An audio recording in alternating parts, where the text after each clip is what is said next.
बिस्मिल्लाहिर्रहमानिर्रहीम। हमारे दो सूप, एक है चिकन ओट सूप और बल्कि ये अब तो सर्व हो गए, खाने के बाद थोड़े थोड़े बचे। और टमाटर इसमें डाले थे, टमाटर पेस्ट बना के डाले गए थे, अदरक डाली गई थी। और दूसरे इंडोमी के बच्चों के लिए इंडोमी वाले Indomie soup, chicken Indomie soup है।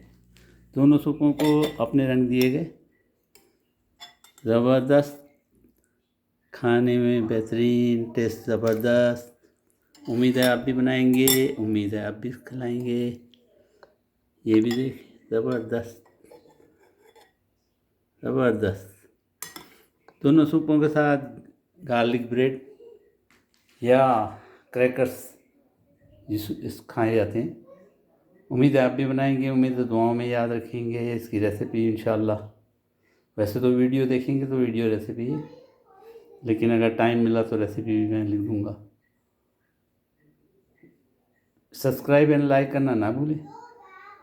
ये मामूली से काम है, सिर्फ फिंगर टिप दबाएं और लाइक कर दें, ताकि मुझे पता चले कि हाँ भाई, देखने वाले का भी इंटरेस्ट बाकी है।